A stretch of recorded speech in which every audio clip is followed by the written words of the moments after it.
Frankie Sparks and the Class Pet, Book 1, by Megan Fraser Blakemore, illustrated by Nadja Sorrell.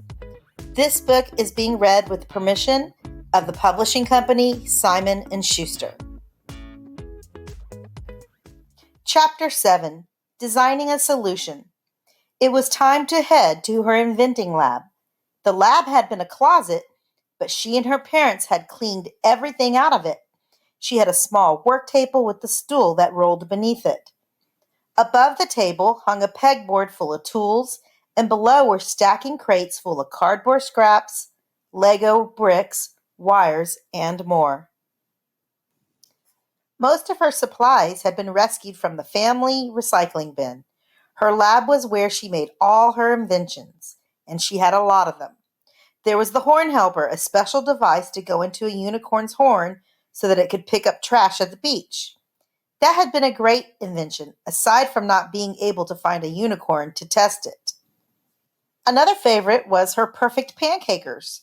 Frankie loved to help her dad make breakfast on the weekends, and she had invented a special scoop that picked up just the right number of blueberries or chocolate chips and then dropped them onto the pancakes. It worked better than stirring them into the batter. Plus, she got to make construction truck sounds while she used it, since it looked and worked a lot like an excavator. And then there was the color-changing cap. She had made that for Maya. It was a swim cap with lights on it that blinked all different colors. She'd sewn the lights on. Maya couldn't wear it in the pool, of course, but she had looked the coolest in the team pictures. Frankie bit her lip when she thought about Maya. It didn't feel good to have her best friend mad at her. It felt like opening up a box of cereal and finding only dust and broken flakes. It felt like playing with a paper airplane that always dropped straight to the ground. But Frankie had only been trying to help. She knew that Maya would be disappointed when the boring betta fish didn't get picked. She was trying to get Maya onto the winning team. The twinge in her stomach told her maybe that wasn't 100% true. She took a deep breath. What she needed to do was figure out how to feed this rat. Then maybe Maya would understand.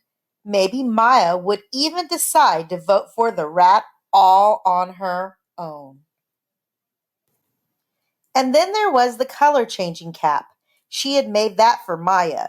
It was a swim cap with lights on it that blinked all different colors.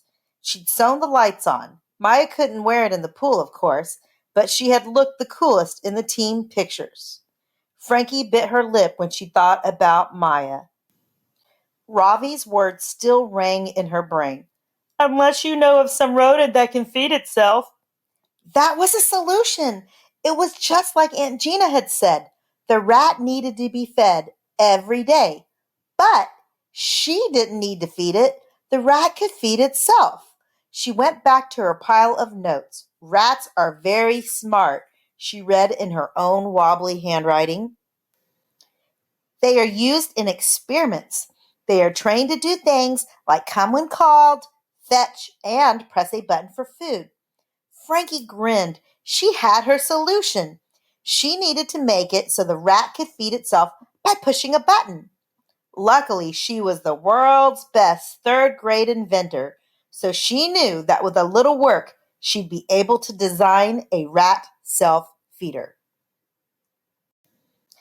In the pictures she had seen online and in books, the button seemed to open up a hatch that let the food drop down. That would take levers and springs. She thought she might need to do something a little simpler. She took out a blank piece of paper and drew a small rat in its food bowl. How can I get the food to drop down into there? She drew a little bucket and wrote the word food on it. If the rat could tip the bucket somehow, then it could feed itself. Easy enough, she thought. She drew little arrows to show how the bucket would move and how it would dump the food. Next, it was time to make a prototype, which was another word that Frankie liked a lot. A prototype was like the rough draft of a paper, the kind you turn into a teacher for feedback before you make it better. With her prototype, she'd be able to test her design and make sure it worked.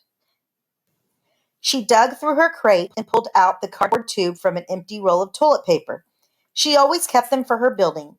She hummed and tapped her lips as she looked at the various options in the recycling crate. What could work as the bucket? A shoebox? No, too big. A plastic container from the deli? That might work to stand in for the rat's food dish. When she picked it up, she saw a snack-sized yogurt container underneath. Perfect!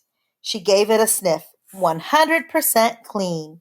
Her wire spool hung on the pegboard right next to the wire cutters. Her mom had taught her how to use the wire cutters, and she carefully trimmed off 2 pieces, each about 6 inches long. It was hard to poke holes in the yogurt container, but she managed. She twined the wire through each part until the yogurt container hung off of the toilet paper tube like the basket of a hot air balloon. She pushed up the bottom of the yogurt cup and it tilted down. Simple, but effective. Those were the best kind of inventions, she thought. The tube would send the food down into the bucket, then the rat would tip the bucket when it was hungry. Frankie's family didn't have any pets, so she didn't have any pet food she could use. Maya had a friendly old dog named Opus and a shy cat named Delilah. If she and Maya hadn't been fighting, she could have gone over to get some pet food from their house. Frankie frowned. But she let herself be down for only a minute.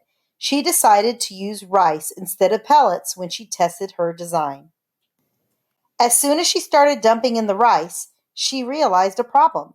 The tube was supposed to help get the food into the cup, but instead the rice spilled out of the tube and onto her table. Some went into the yogurt cup, but a lot went out. She tightened up the wire so that the cup was closer to the tube. Now when she tried, the rice went in easily, and when she tilted the cup, the rice poured out perfectly. Frankie clapped her hands and ran out of her lab. She almost smacked right into her dad. "Whoa there, where's the fire?" "Testing phase," Frankie announced. "What are you making?" he asked. "Is it for the rat?" "Sure is," she replied. Her dad grinned. "That's my Frankie. I told you that you just needed to get busy."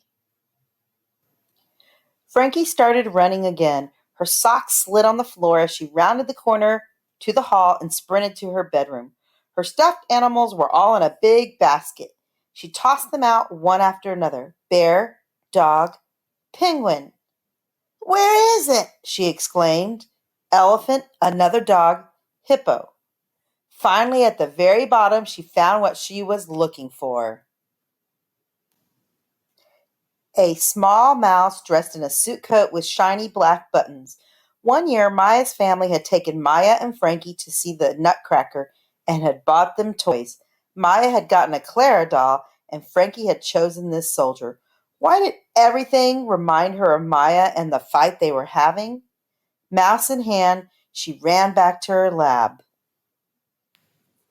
Standing at her desk, she took a deep breath. "Hi," she said, speaking for the mouse.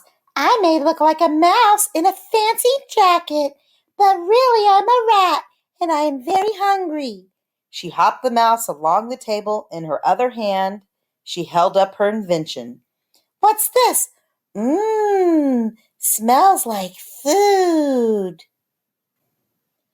She lifted the stuffed mouse so that it could tip the yogurt cup. The invention worked, and the cup dumped the rice all over the mouse. "Whoops," Frankie exclaimed.